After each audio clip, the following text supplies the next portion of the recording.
Hey everyone, welcome into the show today. I definitely want to thank you for being here. Go ahead and let me know if you're in the house. Give me a shout out, give me a comment. I definitely love to interact with all of you here. Today, we are here to talk about how to do the perfect sales call.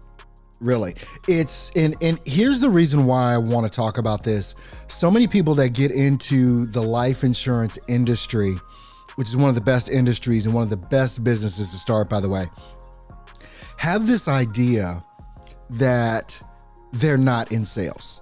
For whatever reason, it's like this subliminal thing or whatever, but we say that we're here to help people. Hey, good morning, Wanna Bear time. Thanks for being here with us this morning. Definitely appreciate you.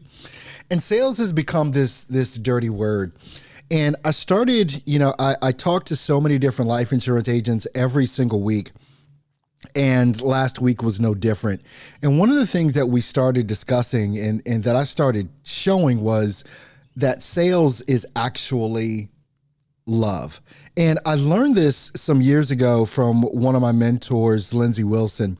And she was on stage and she was talking. And she said that this is what her mother told her. And when you think about it, when we got into this industry, we wanted to help people. We wanted to be able to put them in a better situation than they were in before. And so when it comes down to that, we think maybe unintentionally that we don't have to quote unquote sell them. Well, let me just tell you, if you care about people, if you want to put them in a better situation than they're currently in, then what's going to happen is that if you don't sell them, you're not going to put them in that better situation. So how do you truly show that you care?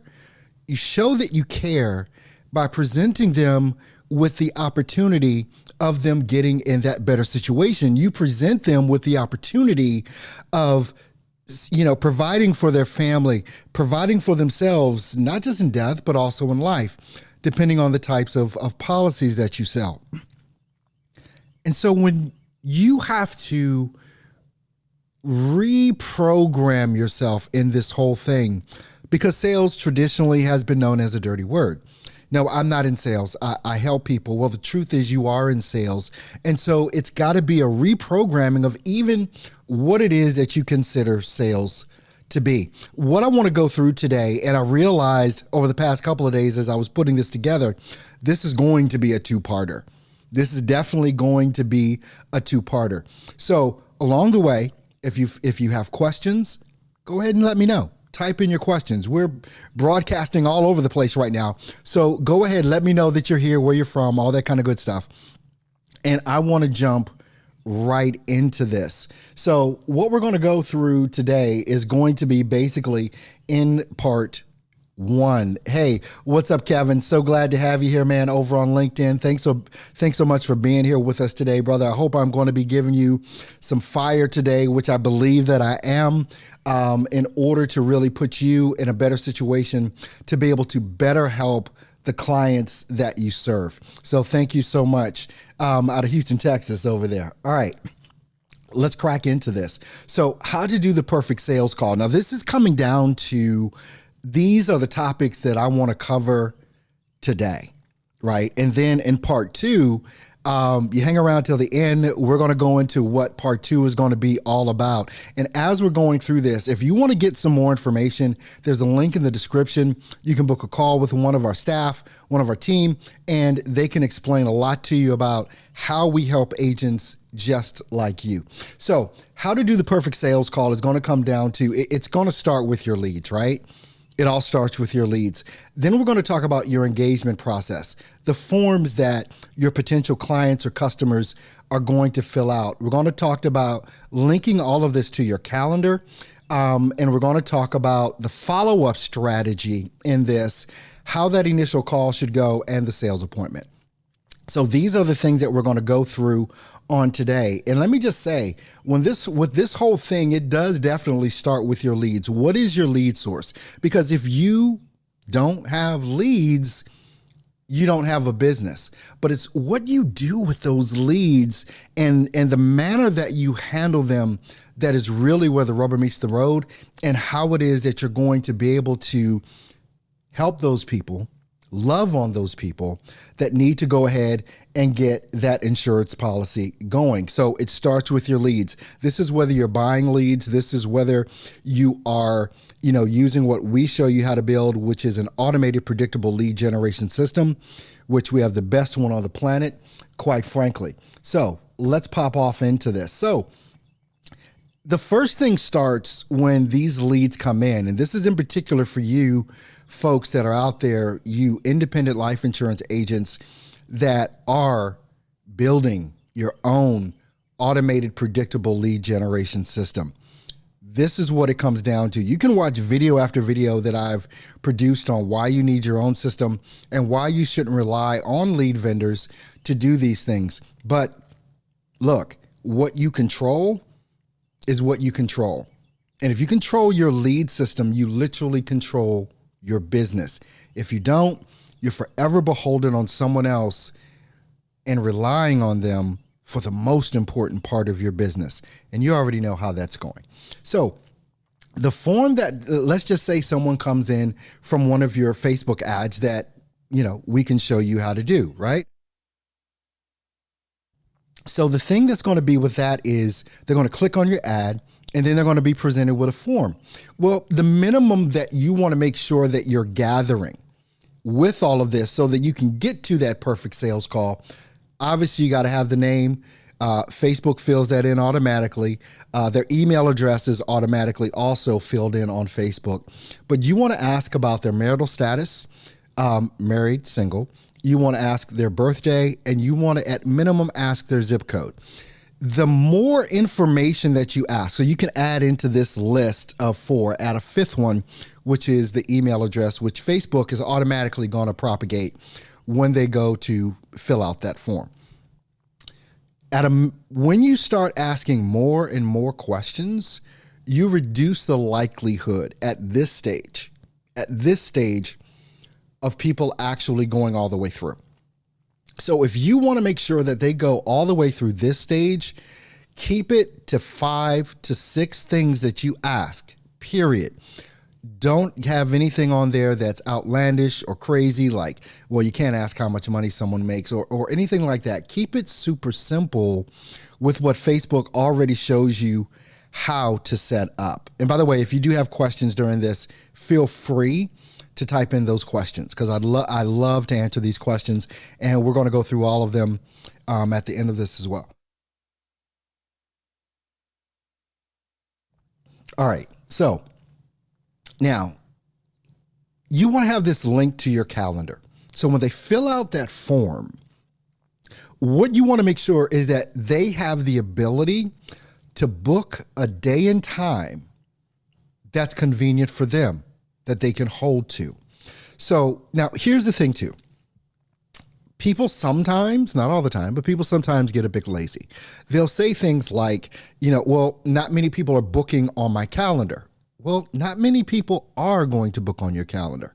This is a contact sport, basically. You're going to have to go after the people that have filled out that form in a very traditional way that you've probably already learned or been learning how to do, which is call them. We went through last week and we'll go through again, and we'll tell you about how to do that and how we're going to show you how to do that at the end of this video, at the end of this live stream. So you want to make sure you stick around until the end, because there is a definite way that when people don't book on your calendar, to get them to book. And sometimes that's going to require, most times, let's just say it that way, most times that is going to require you to reach out to them with an initial call. Now, don't be afraid of that. And here's the thing, because we get so many different, actually not so many different objections that we get. There is basically 3 to 4 objections that any life insurance agent gets when they initially reach out to someone. You'll get the objection. Oh, I didn't mean to do that. That wasn't me. I changed my mind. You'll get all of these objections, but look, this is why you have to become a master at sales. Let me know in the chat, what are some of the objections that you get? What is the number one objection that you get? I want you to let me know that right here in this, type it in chat right now. What is the number one objection that you get? Okay, because then that'll help us along the lines as well. So just realize from the Facebook form, you want to take them to a calendar, which gives them the opportunity to book. But as soon as they tick that button, as soon as they click that button, they are your lead. Now you have that information that you initially asked, so that you can go ahead, reach out to them, and do what it is that needs to be done. Now, here's a part that so many people forget. All right, so the objections are coming in. We've got a user over on Facebook, not interested or just wanted a quick quote, not to talk to somebody. All right, so that's why in the form that you're still going to get this objection, but there's ways to type out things in the form. Someone's going to reach out to you within the next, 10 to 15 minutes or 10 minutes to 24 hours, whatever it is that you want to say, you're still going to get that objection. But here's where your sales skills come into play. So many times we look at an objection. Yeah, Kevin say didn't fill out the form, thought it was something else. Okay, all of this stuff. Now, let me just give you this heads up. Someone that fills out your form meant to do it. It's that simple. Doesn't mean they didn't have a change of heart. But what do we do? And I want you to really think about this. Just think about when you walk into the mall and you go into a store. The clerk comes up to you, say, "What can I help you with today?" You say, "I'm just looking." Well, you went in there for something. What were you looking for? But you don't want to be sold. You don't want to be sold. TE Financial Services over on YouTube is saying, "I'm no longer interested. I need to speak with my daughter, son," so on and so forth. All of that stuff, right? Here's what needs to happen. And just look at how you do things. I mean, have you ever been door knocked? Have you ever had, in your neighborhood, like a roofer or a lawn care service person or whatever, vacuum cleaner salesman, whatever it is, Ring doorbell salesperson, cable company, all this type of stuff, internet service provider. You don't want to be sold in that moment.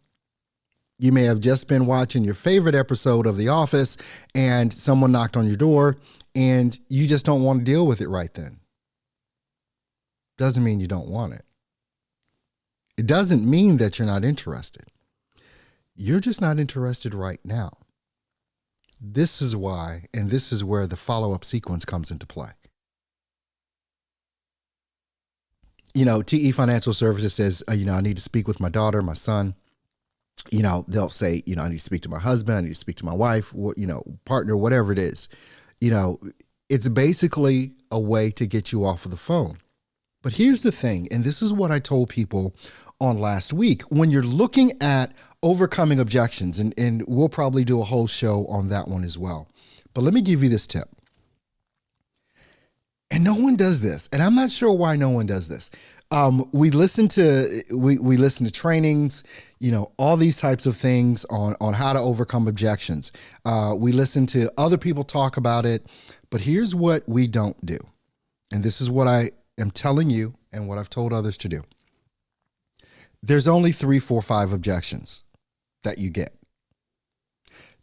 Do you know how powerful that is in itself? That we only get 3 to 5 objections. And there's only 3 probably that we get all the time, over and over again. The ones that you folks have already put up. But here's the thing that no one does.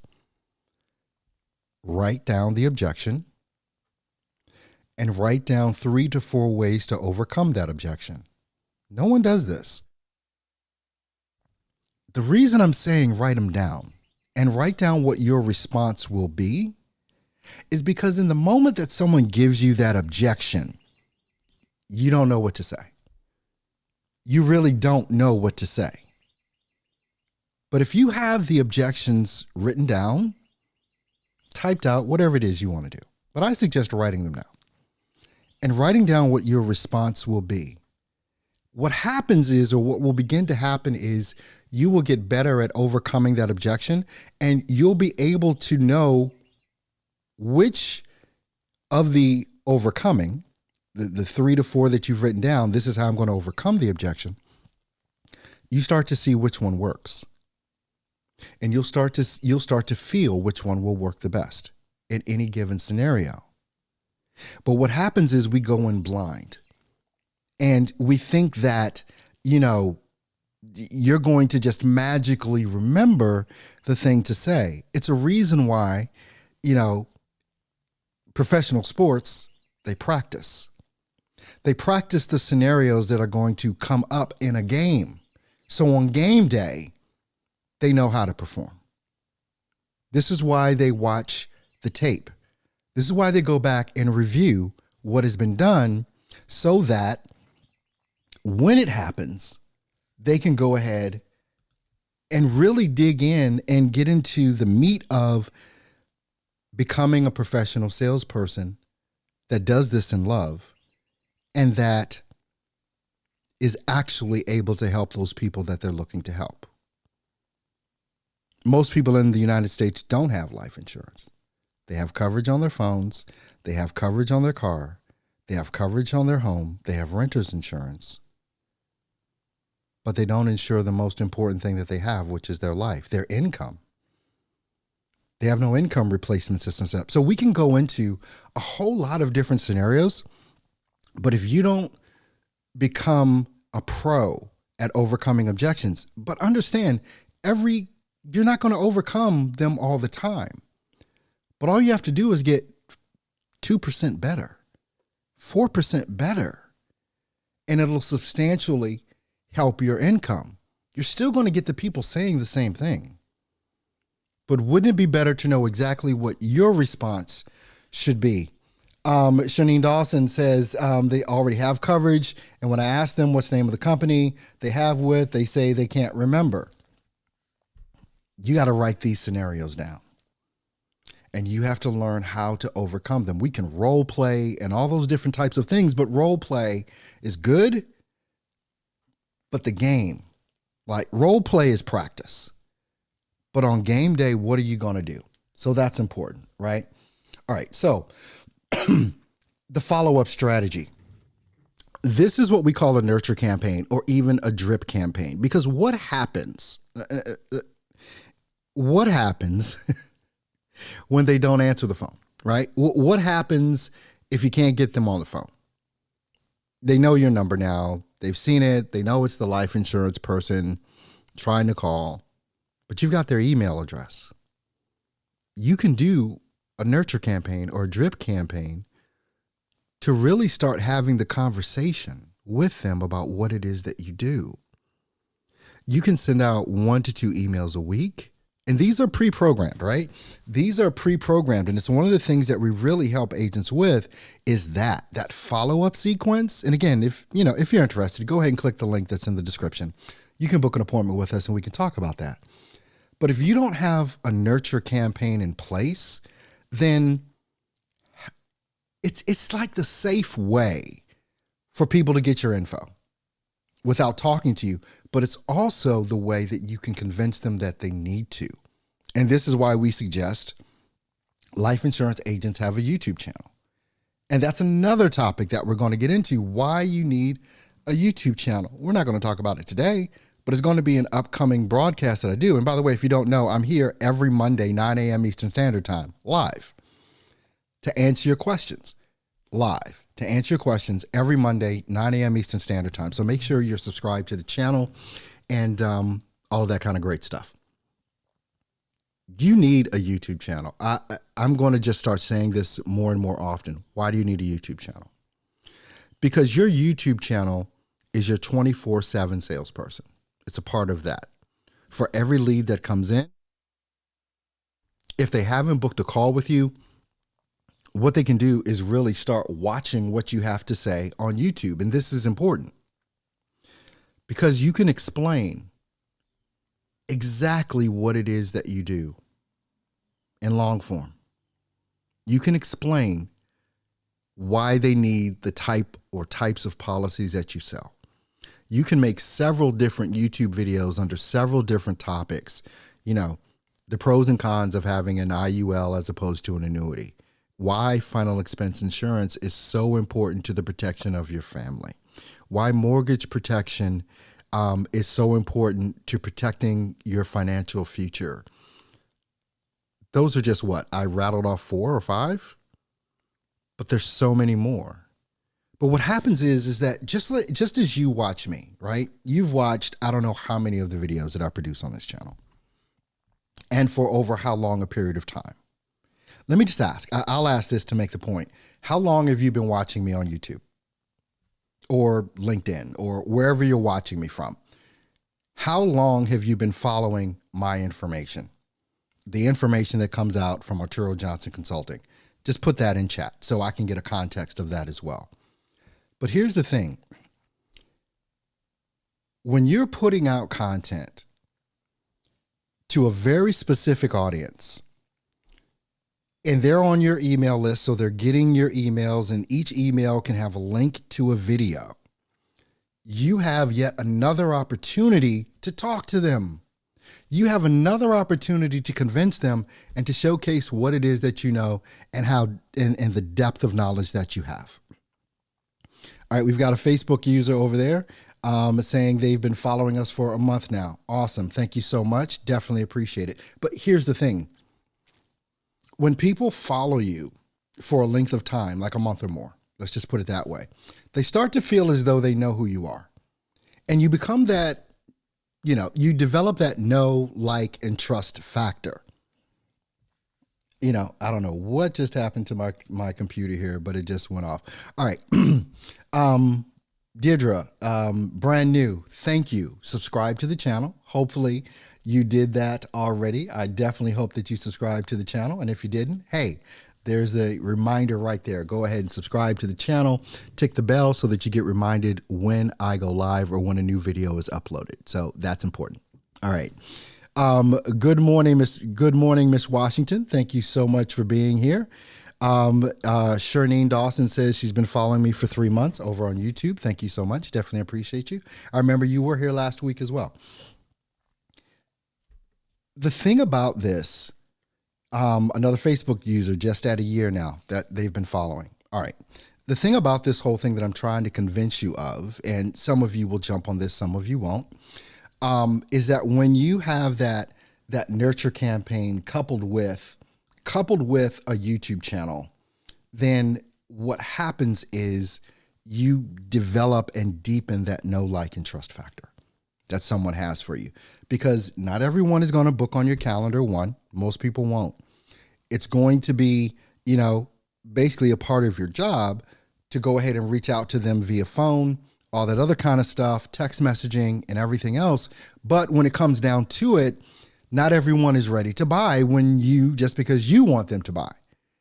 But what happens is that over time, and we're not talking about a long period of time here, if you're doing these things appropriately, you'll start getting phone calls. You'll start getting emails from people that are ready to buy. So then your job becomes easier. I'm just saying. So you want to couple this, your nurture campaign, your email campaign, with a YouTube channel, and it's going to be the biggest bang for your buck. All right. So the initial call.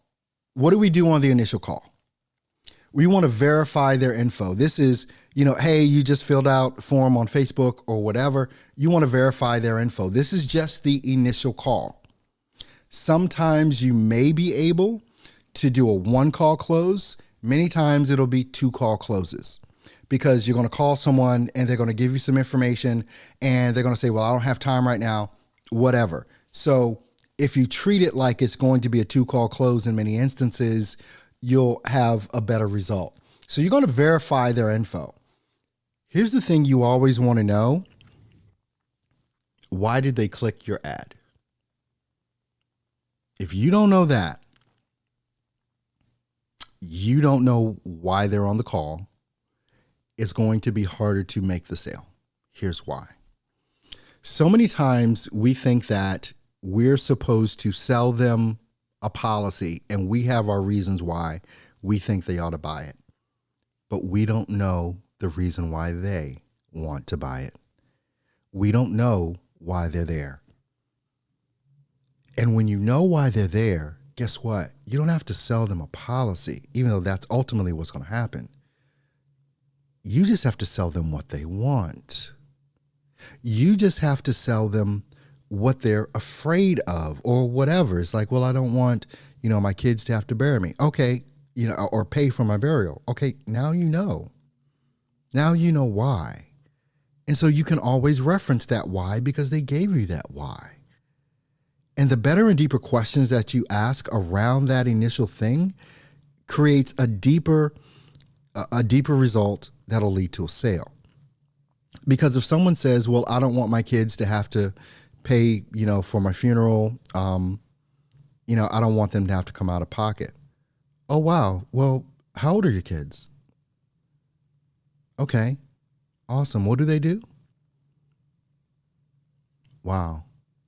So, well, I know that you're, really concerned about your family. It obviously shows, but why else did you click the ad? You always want to ask the why else. You always want to go to the why else as well. Once they answer that first question and you go 2 or 3 questions deep on that, well, what else made you click the ad? What else made you reach out? You want to get as much information, and it's not about the demographical information, even though all of that is important. Name, weight, height, date of birth, all that stuff is important, but it's not their why. This is what is going to start separating you and elevating you above the average salesperson and the elite salesperson. Just this one couple of things right there, right? All right, then you want to verify the budget. Okay, well, look, we're going to book an appointment for a couple of days later. We'll get to that in a minute. But just so I can go and get you an appropriate quote, what's the budget you want to stay within, per month? What's going to be comfortable for you? And even when they give you the number, you want to ask that question again in a different way. Okay, you said, $80 a month, but look, I really want to make sure that this coverage sticks with you and it never, ever becomes a problem. I care about you, and I don't want this to happen where you come on, you get a policy, but then you can't keep it. So what's the real number? Like, where do you really want me to stay within so that this does not hurt at all? And then if, they'll tell you some other information, and sometimes you may have to help them find the money. How many times do you eat out a week? How many different streaming services do you have that maybe you're not watching right now? That's $9 a piece, $14, $15 a piece. And to be honest, if a lot of people are like me, I have streaming services I don't even know at this point because I got kids and they keep adding on, So these types of things are important to know and to really help them become a very good steward of the money that they have. And I'm hoping this is making sense as we're going along. All right. So you also want to let them know what to prepare for. Once they, have made the appointment or whatever, this is how this should go. You want to let them know. And let me just say, for whatever reason, I already know you're going to be scared to ask these questions. I already know this, but you need to ask these questions. All right. So prepare them for what they need to have the appointment. Hey, good morning, Brandon. Glad to have you in here. So what does this mean? You already got the budget. You know how much money they can or are able to spend. Okay, your job is super easy now. I need your spouse to be there on the call. I need you to have your driver's license and your banking information. I need you to have any policies that you have currently. Just go ahead and pull them out so that we can see what you have in place, if they have anything in place. Many times they won't. But you want to make sure that they're prepared for the call. If they're not prepared for the call's not going to go well. And you're going to be fighting uphill battles. I want to know on this initial 10, 15-minute call, the discovery part, basically, I want to know right then and there the roadblocks that I need to overcome. I want to not make them viable. So I'd rather ask them these questions right now than when I ask them 30 minutes into appointment, they give me pushback. I want the pushback now. Okay, I want the pushback now. Well, why do I need my banking information? Why do you need that? I don't need it right now, but potentially we'll need it because if we're going to put something in place, we can put it in place that day or any date in the future that you would like it to start.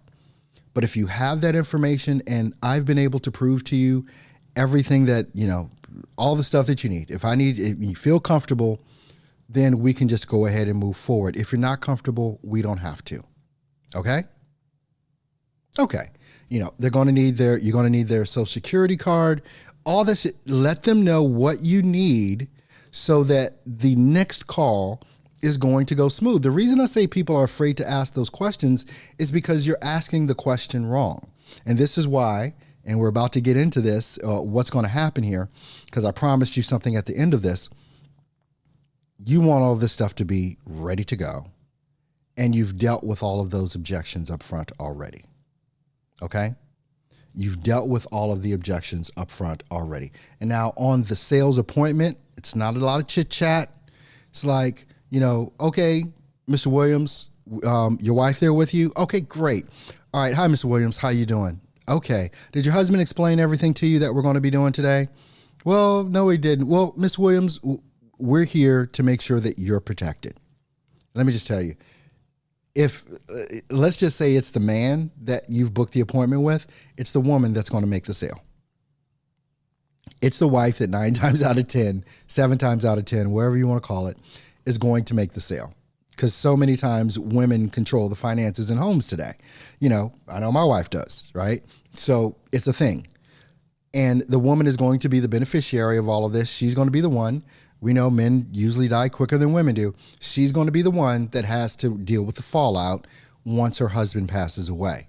Whatever. She's the one that's going to have to make sure the house is covered. She's going to be the one that has to make sure the kids are taken care of. She's going to be the one that has to, all of this stuff. So selling to the woman is always, I can't say always, but it's to your advantage to have especially if you're selling to a man, it's to your advantage to have the wife on. It just is. And build that rapport. And you just go right into verifying the info when you take the application. That's it. That's it. So now, I told you at the beginning we were going to have a part 2 to this, and this is what we're going to go over next Monday. So if you have not subscribed or followed or wherever it is, you want to make sure that you do that right now, because on next Monday, 9 a.m. Eastern Standard Time, we're going to get into the scripts. We're going to get into exactly what needs to be said, and there's so much involved with that, because we're going to get into the tonality of the call, like how you need to say what it is that you're saying. It's more than the words on the page. You know, scripts, in my estimation, my opinion, they're a dime a dozen at this point. But when you get into this, there's a lot involved with becoming a master salesperson. There's a lot involved with becoming a master salesperson. I hope this was useful. I want to make sure that you go ahead. If you are not subscribed to our YouTube channel, I want to make sure that you do that. Tick the bell so that you know when I go live. It is important. If you're watching me on Instagram, on LinkedIn, if you're on Facebook, subscribe. I want you to go to the YouTube channel, the main one, which is, you can just do a search for Arturo Johnson. I want you to go ahead, and I'm going to play this little thing again. Subscribe to the channel. Tick the bell so that you know when I'm going live. Next week, we're going to get into this whole thing, and it is a lot. I may have to do a 3-parter on this, but I want you to win. Whether you're a client of ours or not, this channel, I want to be a resource for you to go to be able to get the information that you need.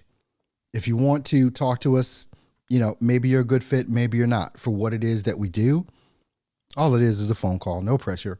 Just click the link in the description, and we can go ahead and make sure that you get the information that you need so that you can make your own decision. Sean, thanks so much, Sean. Excellent information, Earl. Thank you, Sean, for that comment. I definitely appreciate it. And look, again, subscribe to this channel. I'm here. We're here for you. And I'll see you next Monday, 8 a.m. Eastern Standard Time. Excuse me, 9 a.m. Eastern Standard Time. 9 a.m., not 8 a.m., 9 a.m. Eastern Standard Time. Share this out wherever you feel necessary. And if you feel like this can help someone else, please share it with them. Have a great and awesome week in the field.